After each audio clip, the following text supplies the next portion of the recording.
Irrigation पढ़ने जा रहे हैं, रिवीजन कर रहे हैं तो लग रहा है आरसीसी छूट गया। आरसीसी पढ़ रहे हैं तो लग रहा है कि स्ट्रक्चरल एनालिसिस का कुछ याद नहीं आ रहा। कितना भी कुछ भी कर लोगे, टेक्निकल कंप्लीट नहीं होगा। Hello everyone, welcome to civil success point. ये कोई एजुकेशनल वीडियो नहीं है, यहाँ पे मैं कोई टॉपिक नहीं पढ़ा रहा हूँ। ये बहुत सारी क्वेरीज आ रही थी कि सर ओवर थिंकिंग हो रही है, एंग्जाइटी हो रही है, नींद नहीं आ रही है, जो पढ़ा है लग रहा है सब भूल गए। तो उन चीज़ों के ऊपर थोड़ी बातें करेंगे। देखो, मैं आपको ये नहीं बताऊंगा कि आपको कल एडमिट कार्ड लेकर जाना है, टाइम पे पहुंचना है सेंटर पे, आपको फ़ोटो आइडेंटिटी प्रूफ अपना लेकर जाना है, ये बातें मैं नहीं बताऊंगा।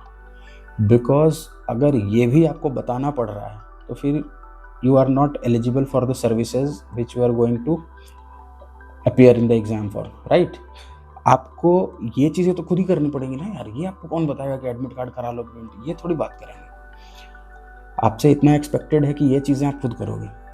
हम जो बातें करेंगे वो ये करेंगे कि न चाहते हुए भी जो स्ट्रेस हो रहा है, जो ओवर थिंकिंग हो रहा है, जैसे पढ़ाई तो कर ली, अब इरिगेशन पढ़ने जा रहे हैं, रिवीजन कर रहे हैं तो लग रहा है आरसीसी छूट गया। आरसीसी पढ़ रहे हैं तो लग रहा है कि स्ट्रक्चरल एनालिसिस का कुछ याद नहीं आ रहा। वो पढ़ रहे हैं तो लग रहा है एनवायरनमेंट नहीं आ रहा। मैं कमेंट सेक्शन में देख रहा था, कुछ कह रहे हैं सॉलिड वेस्ट मैनेजमेंट करा दो सर, फिर कुछ कह रहे हैं रेलवे करा दो, ये छूट गया वो छूट गया, ऐसा वैसा। देखो, सीधी बात एक बता रहा हूँ, कितना भी कुछ भी कर लोगे, टेक्निकल कंप्लीट नहीं होगा। कभी ऐसा नहीं होगा कि आपको लगेगा कि हाँ मेरा पूरा टेक्निकल ओवरऑल कवरेज हो गया। It is not going to happen. कुछ ना कुछ छूटेगा तुम्हारा। उन्होंने सिर्फ 100 क्वेश्चन फ्रेम करने हैं और आपके पास मोर देन 100 तो टॉपिक्स हैं, और हर टॉपिक के अंदर में सब टॉपिक्स हैं। एक टॉपिक में 2-4 फार्मूले हैं, तो ऐसे देखने लगोगे तो 1000 तो आपके फार्मूले हो जाएंगे। तो सारी चीज़ें आपको याद नहीं रहेंगी, आपको कुछ गेस वर्क पे जाना पड़ेगा, अपने ऊपर भरोसा रखना पड़ेगा। जो जो चीज़ें तुमने पढ़ी हैं, इसीलिए मैं हर वीडियो में कहता था अब रीडिंग करो, रीडिंग करो, रीडिंग करो। रीडिंग करने से क्या होता है कि आपका सबकॉन्शियस ट्रेन हो जाता है उस चीज़ के लिए, मतलब फेमिलियरिटी बढ़ जाती है। जो मैंने अभी हाइड्रोलिक मशीन का जो आपको 20-30 मिनट्स का जो वीडियो दिया, उसमें मैंने क्या किया है देखा? तो मैं पूरे हाइड्रोलिक मशीन को मैंने 20 पॉइंट्स में कवर कर रखा है। ये देखिए 20 पॉइंट्स, ओके। तो ये मैं आपको एक्सप्लेन करूंगा और यहाँ क्वेश्चन आपको बनवा दूंगा। चलिए स्टार्ट। आपने 20 पार्ट्स में पूरे टॉपिक को डिवाइड कर दिया, और जितने टर्मिनोलॉजीज थे, टर्म्स थे, उसका कुछ हिस्सा है जो टफ है। हर सब्जेक्ट में ये होता है, हर जगह ऐसा। आपका कल पेपर में भी ऐसा होगा कि कुछ हिस्सा टफ आएगा और कुछ बिल्कुल ही आसान आएगा, कुछ टर्म्स वाला होगा, कुछ मीडियम रेंज का होगा। टर्म्स मतलब बेसिक बेसिक चीज़ें पूछेंगे। जैसे आपसे पूछेंगे, अब मैं क्वेश्चन बोलूँगा, फिर तुम्हें लगेगा कि यार ये तो मुझे नहीं आता, फिर आप वीडियो पॉज करके जाओ। जैसे मैं बोल दूँ स्कैंटलिंग पूछेंगे वो, अब तुम्हारा दिमाग हो जाएगा खराब कि ओ माय गॉड, ये तो मुझे पता ही नहीं है। अब आप इसको पॉज करोगे और जाओगे दूसरी जगह सर्च करने। ये काम आप पिछले हफ्ते से कर रहे हो ना। कहीं भी कोई चीज़ कुछ पूछ दे रहा है, आपको लग रहा है ये तो मुझे नहीं आता, आप फिर उधर जा रहे हो और फिर भूल जा रहे हो उधर जाके कि अपन एक्चुअली में कर क्या रहे थे। ये होता है ना। इसी को कहते हैं वॉन्डरिंग मंकी माइंड। इसमें मत पढ़ो। स्कैंटलिंग नहीं आता है, कोई ज़रूरत नहीं है जाके ढूँढने की। 1 नंबर का क्वेश्चन आएगा, छोड़ देना, ठीक है? कोई टेंशन नहीं है। आपने जो पढ़ा है उसी में से आएगा क्वेश्चन, और आपको 80-85 अटेम्प्ट ठीक से अगर आपने कर दिए, मैं तो ये कहूँगा कि अटेम्प्ट ज़्यादा करना। ये सारी बातें बाद में करते हैं। फिलहाल के लिए ये समझो कि स्ट्रेस नहीं लो। जो आपका मंकी माइंड इधर-उधर भाग रहा है ना, इसको होल्ड करो, थोड़ा होल्ड करो। क्योंकि जितना काम रहोगे उतना ज़्यादा तुम्हारे लिए अच्छा परफॉर्मेंस देना ईज़ी हो जाएगा। काम रहने का सबसे सिंपल तरीका मैंने ब्रीदिंग टेक्निक वाले वीडियो में बताया था। 4 सेकंड में साँस खींचो, 7 सेकंड तक होल्ड करो, 8 सेकंड में धीरे-धीरे, धीरे-धीरे, धीरे एक्सहेल आउट करो। ठीक है? एक तो ये तरीका है। दूसरा, जब आप एग्ज़ाम में होगे तो क्या होगा कि हो सकता है आपको एंग्ज़ायटी अचानक से आएगा, आपका माइंड ब्लैंक हो जाएगा। जैसे 8-10 क्वेश्चन नहीं बना लगातार, अब आपका माइंड ही ब्लैंक हो जाएगा। अब आपको लगेगा क्या करें? कुछ भी याद नहीं आ रहा, ऐसा लगेगा। तो उस समय वैसे केस के लिए मैं अपने कुछ दोस्तों को जानता हूँ जो इस तरीके का चीज़ फेस किए हैं पहले। तो मुझे लगा इसके बारे में बात कर लेनी चाहिए। देखो, इसका तरीका है कि तुम्हें पेपर से हटा के ध्यान 30 टू 40 सेकंड के लिए तुम्हें 5 चीज़ें बाहर देखनी है। 5 चीज़ें या मोर देन दैट, और उसको देखो कि वो क्या है। जैसे अगर वॉल है तो देखो वॉल है, फैन है, एसी है, टीचर जा रहे हैं, स्टूडेंट्स एग्जाम दे रहे हैं, कंप्यूटर स्क्रीन है, ऐसा देखो, ठीक है। फिर अपने आसपास की 4 चीज़ों को टच करो और उसको फील करो कि हाँ ये डेस्क है, ये मेरा कीबोर्ड है, ये मैं हूँ, ऐसे करके 4 चीज़ें करो, महसूस करो, ठीक है। सिर्फ इतना करने से आपका ब्रेन जो है वो वापस आ जाएगा अपने फोकस पे। तो आपका उसके बाद क्वेश्चन बनाना, मतलब ये 30 सेकंड्स आपको लगेंगे इसमें। अब तुम सोच रहे होगे कि ये सब क्या फालतू की बातें हैं। तो जिनके साथ ये होती है ना प्रॉब्लम, उनका 1 साल वेस्ट हो जाता है। तो उन्हें ये बात का इम्पोर्टेंस पता है। आपको नहीं होता, कोई दिक्कत नहीं, आपको नहीं करने की ज़रूरत है। आप स्ट्रॉन्ग हो, माइंड से स्ट्रेंथ आपकी है, आप ठीक है, बिल्कुल आप फ़ोकस्ड रहो, आप अपना एग्ज़ाम क्लियर करो। आप ये वीडियो भी छोड़ के चले जाओ, बिकॉज़ मैं इस तरीके की वीडियोज़ जल्दी नहीं बनाता हूँ, क्योंकि एजुकेशन ये एक्सपेक्टेड है यार कि ये तुम खुद से ये चीज़ें फाइंड आउट करोगे। यही तो हसल है ना, कॉम्पिटिटिव एग्ज़ाम का हसल ही तो यही है कि आप अपने आप को कितना कैरी ऑन कर सकते हो कंट्रोल करते हुए। क्योंकि हर किसी को डिस्ट्रैक्शन आता है ना ये चीज़ें। तो जो उस डिस्ट्रैक्शंस में भी रह के अपने चीज़ पे फ़ोकस रह के अपना काम को करेगा, उसका सिलेक्शन होगा। सिंपल सी तो बात है ये।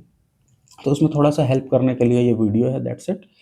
और एक चीज़ और है कि आप जब पेपर में बैठ के देते रहोगे, तो थोड़ा स्मार्टली प्ले करना, क्योंकि ये एडीक्यूटी सेट कर रही है, तो किसी को पता नहीं है कि वो पेपर कैसा सेट करेंगे। तो तुम देखना थोड़ा, क्योंकि देखो सारे बच्चों का लेवल वही है, पढ़ा सबने वही चीज़ है। अगर बहुत कुछ आउट ऑफ द बॉक्स उल्टी-सीधी चीज़ें आ गईं, तो अननेसेसरी फालतू के अटेम्प्ट्स मत बढ़ाना, ठीक है? लेकिन किसी भी हाल में 150 से कम अटेम्प्ट मत करना, वरना सिलेक्शन मुश्किल हो जाएगा। अगर तुम्हारी प्रैक्टिस है इस तरीके की टेस्ट वगैरह देकर, कि अगर तुम्हारी ये प्रैक्टिस है कि हाँ, मैं 130 140 अटेम्प्ट करता हूँ और 120 स्कोर कर लेता हूँ, इतनी पकड़ अगर तुम्हारी है, अगर बहुत सारी प्रैक्टिस है, तो फिर ठीक है, वो डिफरेंट केस है। ऐसा जनरली होता नहीं है, पर अगर है तो ठीक है। लेकिन इन एनी केस आप 150 से कम अटेम्प्ट नहीं करोगे। जैसे रीजनिंग तो तुम बनाओगे ही 50, या चलो आपसे 45 बनाओगे। जीएस में अटेम्प्ट कर देना अटेम्प्ट। थोड़ा भी, मान लो आपसे गांधी के बारे में कुछ पूछा, आपने गांधी के बारे में कुछ पढ़ा हुआ है, तो आप बिल्कुल उस क्वेश्चन को अटेम्प्ट करना, वो गलत हो जाए पर अटेम्प्ट करना। जीके जीएस में 35 अटेम्प्ट करना कम से कम। 45 और 35 हो गए 80, और 70 80 80 के आसपास अटेम्प्ट कर लेना। इधर अटेम्प्ट कम करोगे तो सिलेक्शन नहीं होगा। अटेम्प्ट्स बढ़ाना, अटेम्प्ट्स आप करना प्रॉपर।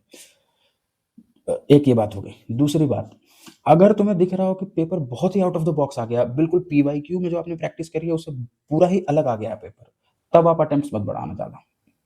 तब आप 140 के आसपास कर लेना अटेम्प्ट, 135 टू 40, लेकिन सही वाले क्वेश्चन बनाना। और जहां भी आपको दो, जैसे 4 ऑप्शन होता है, आपको 2 ऑप्शन में डाउट है, उसको तो 100% बनाना है, 100% बनाना है उसको। और अगर 3 ऑप्शन में डाउट है और आपके अटेम्प्ट्स 120 पे ही रह गए हैं, तो वैसे क्वेश्चन सारे बना दो जिनमें 3 ऑप्शन पे डाउट है। आपको अटेम्प्ट रखना ही है 150 के आसपास, वरना आपका सिलेक्शन बहुत मुश्किल है। तो ये तो बातें हो गई। उसके बाद देखो कुछ और चीज़ें हैं, ये देखिए, how to control your limbic system. पहले ये समझो कि लिम्बिक सिस्टम क्या होता है। हमारा जो ब्रेन का ग्रोथ हुआ है ना बाय द टाइम, उसमें हमारा ब्रेन का 2 हिस्सा है, एक है लिम्बिक सिस्टम और एक हमारा फ्रंटल कॉर्टेक्स है। तो जो लिम्बिक सिस्टम है वो इमोशनल ब्रेन है, जो कि आपका बहुत एक्टिवेट होगा अभी एग्जाम के समय, ठीक है। ये लिम्बिक सिस्टम जब एक्टिवेट होता है तो ये एमिगडेला और हाइपोथैलेमस को एक्टिवेट करता है। एमिगडेला क्या है, जो फियर एंड एंग्जाइटी क्रिएट करता है आपके ब्रेन में। हाइपोथैलेमस क्या है, फाइट एंड फ्लाइट मोड को एक्टिवेट करता है। मतलब हाइपोथैलेमस एक्टिव हो गया, अब आपको लगेगा कि यार ये क्वेश्चन तो ऐसा है, अब आगे बढ़ाओ, फाइट करो क्वेश्चन से, एटलीस्ट रीडिंग लगाओ पूरा। You have to be logical. आप रीडिंग लगाओ, उसके बाद छोड़ो उसको, आगे बढ़ो। डरना नहीं है, बेसिकली आपको फाइट करना है। सिर्फ 2 घंटे फाइट करनी है आपको, सिर्फ 2 घंटे। उसके बाद जो करना करते रहना, ओके। 2 घंटे तक आपको स्ट्रेस फ्री रह के अपने ब्रेन को बिल्कुल काम कंपोज रख के आपको परफॉर्मेंस देना है अपना। ये देखो, ये मैंने अभी आपको बताया tricks to switch off the limbic stress mode, कैसे कर सकते हो। ये मैंने आपको बताया 4-7-8 वाली टेक्निक। ये आपको मैं बता रहा था ग्राउंडिंग टेक्निक, ठीक है। 5 things you can see, touch, hear, 2 things you can smell, 1 thing you can taste. ये करना है आपको, अगर बहुत ज़्यादा स्ट्रेस हो रहा है तो। एक और मैं आपको बताता हूँ, ये देखो पावर पोज़ है ये, तो आप ये सिंहासन बोलते हैं इसको वैसे योगा में। आप ये देखना ऐसे कर रहा हूँ, अपने चेस्ट को पीछे करो, हाथ को ऐसे रख के, चिन को अप करो और ब्रीदिंग करो 2-4 बार। करो मेरे साथ, चलो स्टार्ट करो, करिए करिए करिए, जहाँ भी बैठे हैं शुरू हो जाइए। अच्छा फ़ील हुआ?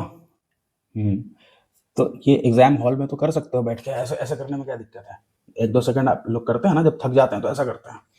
तो ये देखो यार, ये छोटी-छोटी, छोटी-छोटी चीज़ें हैं जिसको आप अकोमोडेट करोगे तो आप थोड़ा अच्छा परफ़ॉर्मेंस की तरफ जा सकते हो, क्योंकि सिलेक्शन और नहीं सिलेक्शन में 1-2 मार्क्स का ही फ़र्क रहता है। तो आपको नंबर 1 चीज़, आपको स्ट्रेस नहीं लेना है, कॉफ़ी पीकर जाना है, कॉफ़ी पी लेना यार थोड़ा, उससे आपका नर्वस सिस्टम पूरा एक्टिवेट हो जाता है। तो एग्ज़ाम के पहले आप कॉफ़ी शॉट ले लेना। आप ये इन चीज़ों की अगर ज़रूरत पड़े तो कर लेना, नहीं पड़े तो कोई बात नहीं, ठीक है? और अब कुछ नई चीज़ मत पढ़ो, किसी भी यूट्यूब चैनल पे जाके ये सब चीज़ें मत करो कि 200 इम्पोर्टेंट क्वेश्चंस, ये नहीं किया तो पेपर नहीं होगा। वो अपना बिज़नेस चला रहे हैं, आपका टाइम खराब करके। सो यू हैव, उनका पर्पस वो नहीं है कि आपका टाइम खराब हो जाए। They are doing their business, why to fall in that trap? आपने जो प्लान बनाया हुआ है अपना, वही प्लान पे स्टिक करोगे। मैं भी इन लास्ट डेज़ में आप देखोगे, मैं वो वीडियोज़ डाला हूँ जो कि आप लोगों ने डिमांड करा है। स्ट्रक्चरल एनालिसिस का डिमांड करा, वो डाल दिया। फिर और चीज़ें जो टॉपिक्स आपने जो बताए टेलीग्राम ग्रुप में, मैंने उसके ऊपर वीडियो बनाया, ठीक है? क्यों? क्योंकि आपका बेनिफिट के लिए ही ये चैनल है, ठीक है?